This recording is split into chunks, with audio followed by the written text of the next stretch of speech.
હાજરીમાં પૂર્વ વિપક્ષી નેતાના પુત્ર અભન સમાતો હતો. ખનીજ વિભાગને બાતમી આપી હોવાની વાતે બંદૂક લગાડી માર મરાયો. ખનીજ માફિયા દ્વારા જાનલેવા હુમલો કરાતા ખાવડા પંથકમાં મચી ચકચાર. દોબરાના કાસમ સિદ્દીક નામના શખ્સ દ્વારા ધોકા વડે જાનલેવા હુમલો કરાયો. ઇજાગ્રસ્તના વાહનમાં પણ તોડફોડ કરાઈ. દોબરાના કાસમ સિદ્દીક અને અન્ય એક શખ્સ દ્વારા માર મરાયો. ખાવડા પંથકમાં બેફામ ખનીજ ચોરી થતી હોવાની અનેક ઉઠી ફરિયાદ. શું નામ છે આપનું અને ગઈકાલે જે ઘટના બની હતી શું છે સમગ્ર ઘટના? મારું નામ છે સમા અભન જુમા, રહેવાસી રતડિયા ખાવડા. ઘટનામાં બીજું કાંઈ નહોતો. હું બોર્ડર બાજુ જતો હતો એટલે આગળ ખાણ ખનીજની ગાડી ઊભી હતી એટલે એને મને હાથ ઊંચો કર્યો એટલે મને ઓળખે છે, મારી લીજ છે મારા બાપાના નામે ખાવડામાં.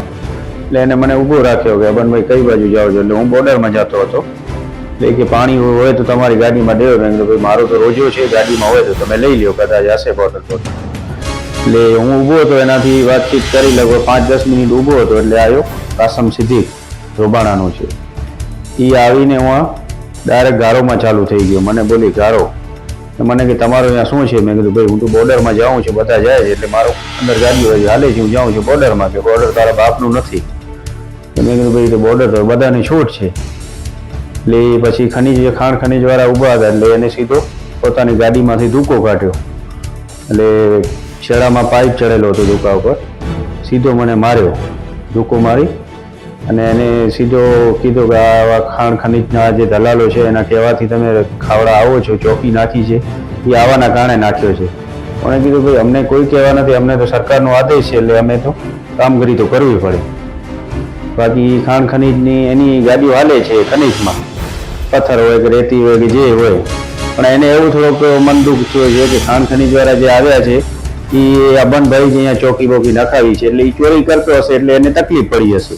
અને 10-15 એમની ગાડીઓ છે હાઈવા ડમ્ફર, એટલે ચોરી તો કરતો હશે તો જ એને મન દુઃખ થાય ને. ખાવડામાં તો બીજા ઘણા છે, આજે 10 દિવસ થયા એને ચોકીએ નાખી છે, કોઈ માણસ નથી બોલ્યો. એને થોડોક એવો ડાઉન કર્યો, એની ગાડી બંધ થઈ ગઈ. મારી તો પોતાની લીજ છે એટલે હું કાયદેસર હલાવું છું, વજન પ્રમાણે મારી ગાડી જાય છે, કાયદેસર મારી રોયલ્ટી છે, મારા બાપાના નામે લીજ છે એટલે હું તો પોતે કાયદે પ્રમાણે હલાવીએ છીએ. એનું બધું ચોરીમાં હાલતો હશે એટલે એની ચોરી હમણાં થઈ ગઈ બંધ. ખાણ ખનીજવાળા 24 કલાકમાં ખાવડામાં રહે છે, એન્ટ્રીથી 3-4-5 કિલોમીટર પહેલાં.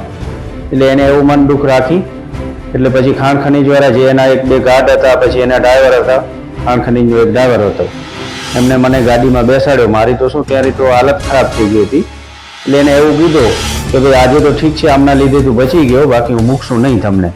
એટલે એટલું મેં સાંભળ્યો. પછી એને મેં ગાડી રવાની કરી એટલે મારી ગાડીમાં તોડફોડ બહુ કરી છે. આગળના ભાગનું કાચ તોડી નાખ્યો છે, સાઈડમાં કાચ તોડી નાખ્યો છે ગાડીનું.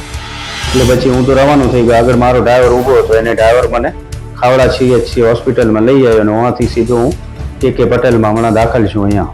પણ હજી મારી થોડુંક તબિયત ઠીક છે પણ હજી ચક્કર બકર ને હજી આવે છે. આપને ક્યાં ક્યાં મારવાના મુખ્ય મુદ્દો ખનીજ ચોરીનો રહ્યો હતો?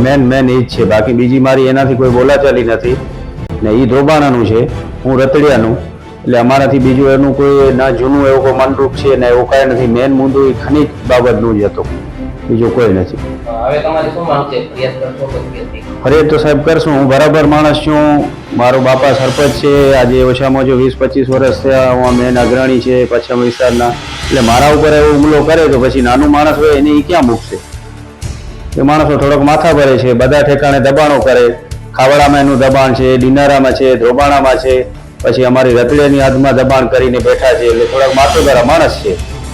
એ પોતે ધ્રોબાણાનું એનું લગભગ બાપા સરપંચ છે કે એની મમ્મી સરપંચ છે ધ્રોબાણાના, એટલે એ માથેભર માણસ છે. એટલે અમે બરાબર માણસ છીએ, અમારા ઉપર એવું કરે છે તો પછી નાનું માણસ હોય એને એ ક્યાં મૂકશે? જે એની કાયદેસર કારવાઈ થાય બરાબર કરજો, આપણી એટલી માંગ છે.